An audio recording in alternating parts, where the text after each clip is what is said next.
পুরীর জগন্নাথ মন্দিরের ওপর দিয়ে মানে কেন কোনো পাখি বা বিমান ওড়ে না, এটা কিন্তু বেশ অদ্ভুত একটা প্রশ্ন, তাই না? বহু বছর ধরেই তো এই রহস্যটা নিয়ে মানুষের মনে কৌতূহল।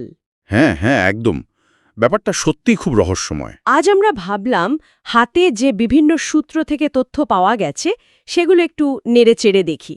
মানে এর পেছনে ঠিক কি কি কারণ থাকতে পারে সেটা নিয়ে একটু আলোচনা করা যাক। ঠিক, মানে একটা গভীরে গিয়ে দেখার চেষ্টা আর কি। হ্যাঁ, আমাদের আজকের এই আলোচনার লক্ষ্য সেটাই।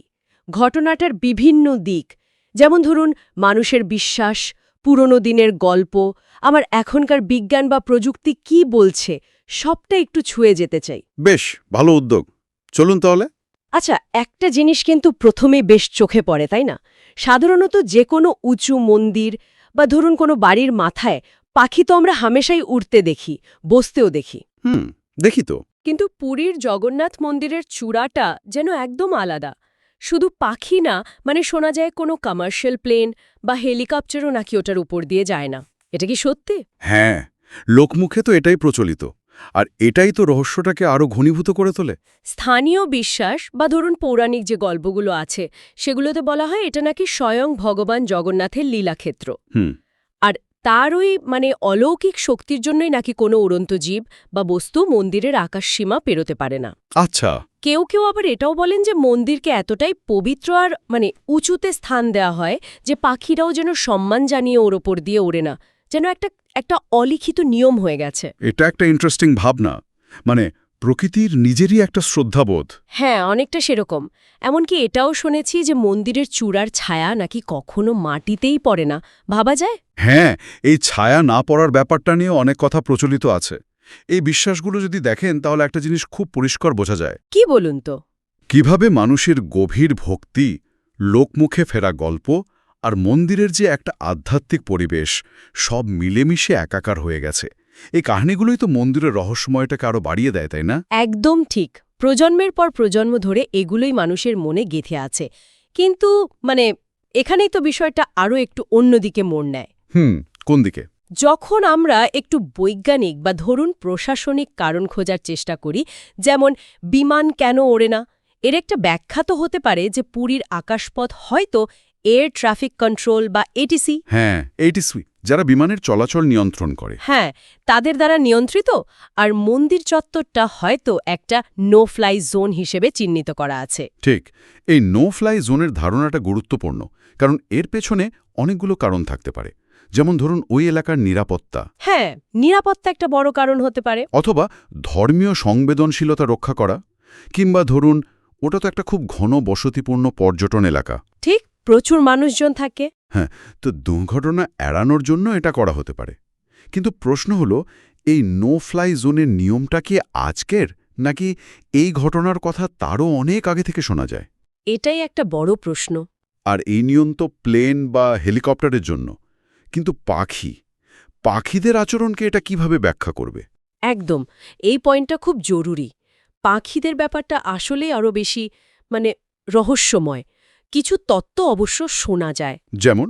যেমন ধরুন মন্দিরের ওই চূড়া বা গম্বুজটার মানে গঠনটা নাকি এমন বিশেষ ধরনের, অথবা ওখানে হয়তো কোনো অজানা ম্যাগনেটিক ফিল্ড বা চৌম্বক ক্ষেত্র আছে। ও আচ্ছা, চৌম্বক ক্ষেত্র। হ্যাঁ, বা ধরুন বাতাসের এমন কোনো ঘূর্ণি তৈরি হয় যা পাখিদের ওই এলাকাটা এড়িয়ে চলতে বাধ্য করে। কেউ কেউ আবার মন্দিরের বিশাল উচ্চতা বা এর মানে নির্মাণে যে ধাতু ব্যবহার করা হয়েছে সেটার কথাও বলেন। এই তত্ত্বগুলো শুনতে তো ইন্টারেস্টিং লাগছে, কিন্তু মুশকিলটা হলো কি? পুরীর আশেপাশে তো আরও অনেক উঁচু জায়গা বা ধরুন অন্য মন্দির বা বিল্ডিং আছে, সেখানে তো পাখি দেখা যায়, স্বাভাবিকভাবেই তারা ওড়ে বসে। হ্যাঁ, তা তো যায়। তাহলে শুধু জগন্নাথ মন্দিরের চূড়াটাই কেন ব্যতিক্রম হবে? এর কোনো স্পষ্ট বৈজ্ঞানিক প্রমাণ কিন্তু এখনও মেলেনি। ঠিক। আর স্থানীয়দের অনেকে কিন্তু বলেন, মানে যারা ওখানে থাকেন তারা নাকি নিজেরা দেখেছেন কোনো পাখি যদি ভুল করে মন্দিরের দিকে চলেও আসে, হ্যাঁ, তাহলেও যেন কিছু একটার দ্বারা বাধা পেয়ে মানে চট করে রাস্তা বদলে নেয়, সরে যায়। এটা কিন্তু খুব অদ্ভুত একটা পর্যবেক্ষণ। সত্যি তো।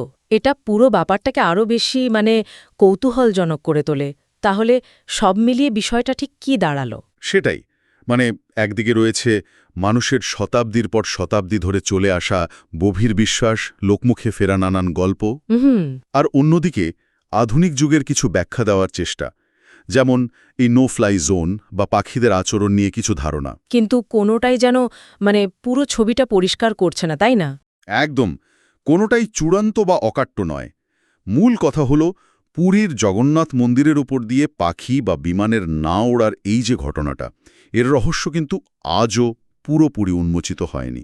তার মানে বিজ্ঞান এখনো কোনো পাকাপাকি ব্যাখ্যা দিতে পারেনি? না, পারেনি। তাই এটা একই সঙ্গে ভক্তি, ঐতিহ্য, পৌরাণিক কাহিনী আর কিছু আধুনিক পর্যবেক্ষণের একটা আশ্চর্য সহাবস্থান বলা যেতে পারে।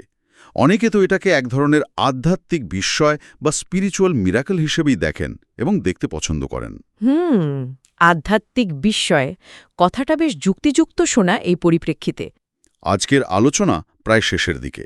একটা প্রশ্ন শুধু ভাবার জন্য রেখে যাই আমাদের শ্রোতাদের জন্য। বলুন। এই ধরনের যে রহস্যময় বা ব্যাখ্যাতীত ঘটনাগুলো ঘটে, যেখানে বিজ্ঞান এখনো কোনো পরিষ্কার উত্তর খুঁজে পায়নি, সেগুলো কিভাবে আজও মানুষের বিশ্বাস, তাদের সংস্কৃতি আর আধ্যাত্মিক বোধকে এতটা প্রভাবিত করে চলেছে? খুব ভালো প্রশ্ন। অথবা পৃথিবীতে এমন আরও কোনো পবিত্র স্থান কি আছে যেখানে এই রকম বা হয়তো অন্য কোনো ধরনের ব্যাখ্যাতীত ঘটনার কথা শোনা যায়? এটা নিয়ে কিন্তু ভাবা যেতে পারে। অবশ্যই ভাবা যেতে পারে। এই ভাবনাটা দিয়েই না হয় আজকের মতো শেষ করি। হ্যাঁ, সেটাই ভালো।